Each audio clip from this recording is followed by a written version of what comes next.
Next important news is that the government must aid private sectors in secure gig work conditions, says Supreme Court.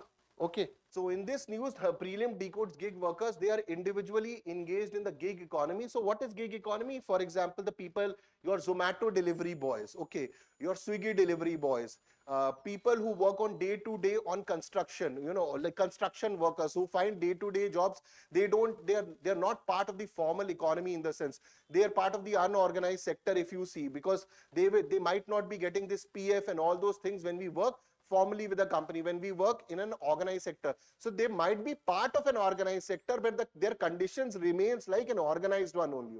Okay, so they are temporary or flexible jobs instead of traditional full-time roles. So what Niti Aayog defines is that these gig workers are basically defined into two important parameters. So they are with two distinct subsets, that is platform workers and non-platform workers, individual engaged in working outside the traditional employer-employee setup.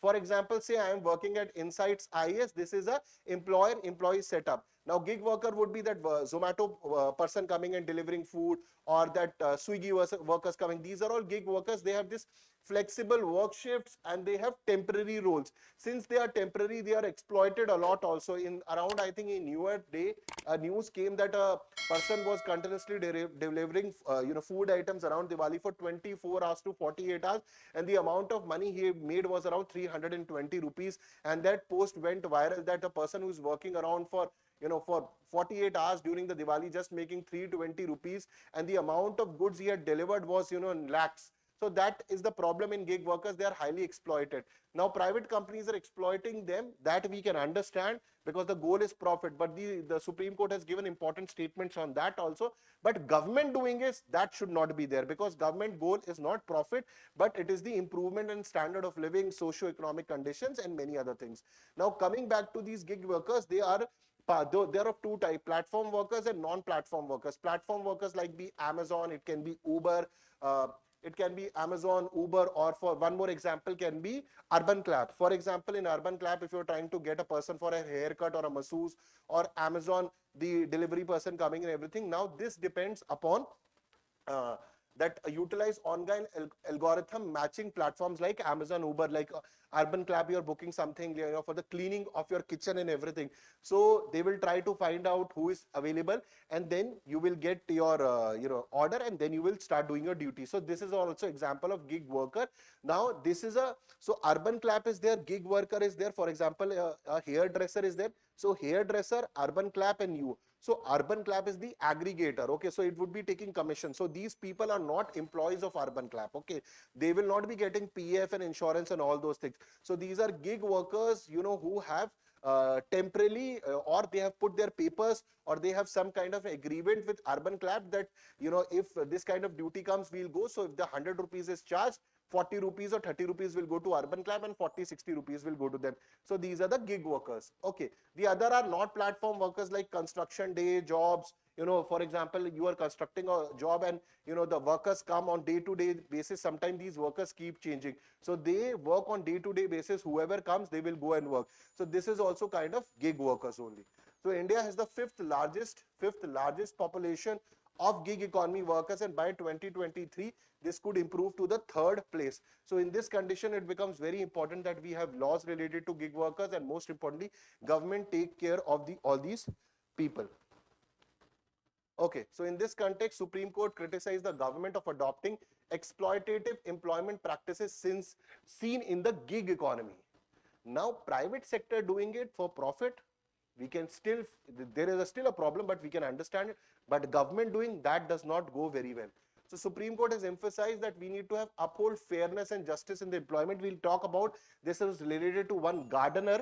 We'll talk about his problem also. So the Supreme Court highlighted issues in the private sector include lack of job security, absence of benefits and fair treatment, exploitation of workers, and erosion of the labor standard. These are the problems which private sectors are facing, and Supreme Court has asked them that please take care of these problems. I'm very sure they would not be taking any care of them. Until an order or agreement or a law or an act comes, nothing will change, specifically for the private companies. Now this case relates to, when it comes to government, the judgment arose from the cleaning and gardening staff employed at the Central Water Commission.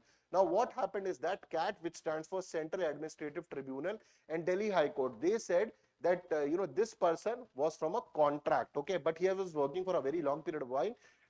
He was working for a very long period of time, but he was a contractual worker.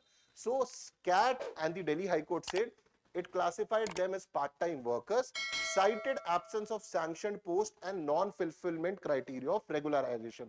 Now, this person who was working for for a long period of time as a contractual labor, he was asking that I should be regularized. He was not regularized. He went to CAT. He went to Delhi High Court.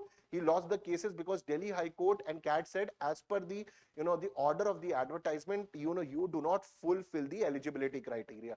Now, what Supreme Court has said on this judgment of CAT and the Delhi High Court is that, first of all, they set aside the termination. They did not agree with CAT and Delhi High Court first.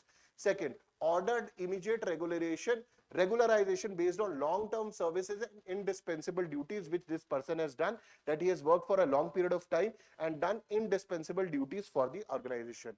Third, stated court should focus on realities of employment. So it said, Supreme Court has said to CAT and Delhi High Court, you just don't need to see the advertisement paper. You need to go into the deeper meaning of it. Just don't go by the letter of that advertisement. Rather, you need to understand that, what kind of conditions was there, how many years this person has been working, how much effort he has been putting. So we also need to understand. So there is a social aspect also, and there is a humanitarian aspect also in the Supreme Court judgment for understanding this gig workers problem. So these are the important problems which Supreme Court cited and trying to resolve, that we need to move from superficial labors like temporary, move out of this and think beyond this. This is a statement which has come from Supreme Court. So if we currently see in the gig economy trends, precarious means risky. Okay, so risky employment arrangements are there, lack of job stability and exploitation of workers, multiple in private sector. These gig workers are exploited like anything. Now Zomato owner doing these big shows, huge amount of profits. How is this huge amount of profits, or how is these huge amount of salaries being given? One is from the investor side. If the investor money is not coming, this entire money is coming from this, this low labor cost. These people for 48 hours, 24 hours, if they are working on Diwali and making just 240 rupees or 300, and Zomato is having sales of crore or lakhs on these kind of times, so the profit is going to the big bosses and the management. And this gig workers, they make peanuts. They make peanuts penny out of it, and they remains from where they started. So there is no improvement of these people. So this is happening in private sector, and Supreme Court is asking that we need to take care of it. I hope that in coming time the government will create an important act regarding it. So it said the public sector responsibility must be there, and obviously it should be there. What private sector is doing, government should not start replicating, because private sector is trying to, I will not say subjugate, but harass these people, because these people who are working as gig workers, they don't have an act, they don't have, right now they don't have any law, so they can be, they can be harassed, or they can be used like anything. That is exactly what private sector is doing. So if private sector is doing, and even the government sector start doing it, then what's the difference between them? Government representatives are those people which we have chosen for ourselves, who will come and make those laws and act which would be beneficial not only for the rich people but also for the downtrodden people. So important statements have come from Supreme Court regarding this. And we also have commitments related to the ILO, and also understand that we have been a founding member of International Labour Organization, ILO. So employment stability, fair treatment of workers to prevent long-term unemployment, this is very important. And when India is a rising country, India wants to become a superpower, and every global power or global, global West, or if you talk about the American and Western countries that are looking toward India, it is very important that our labor is not work like what Chinese do. The Chinese are harassing their own people and workers. They live in those, these containers which have these showers, and they don't have any life for 15 to 17 hours, those working. So this is what Chinese do to their own people and their own labor. We should not be doing it, right? At the end of the day, these people are Indian citizens. So, and when all these global companies would be coming to India and start working, and if Indian companies are treating like the labor like this, same would be done by the private companies or the multinational companies, because they realize if Indian companies are not taking care of their gig workers, we try to do the same thing, and the focus will be profit. So overall, it will not be a good picture. So regularization of workers, discourage exploitative practices, reinforce judiciary role is very important. The question is, discuss the implication of Supreme Court criticism of gig economy practice for public sector employment policy. So much has been covered in this news. You can take a lot of. Thank you for watching this video. For complete video, please watch Daily Decodes, and the link to that video is given in the description. And please don't forget to like, share and subscribe the channel. And do press the bell icon for all the updates.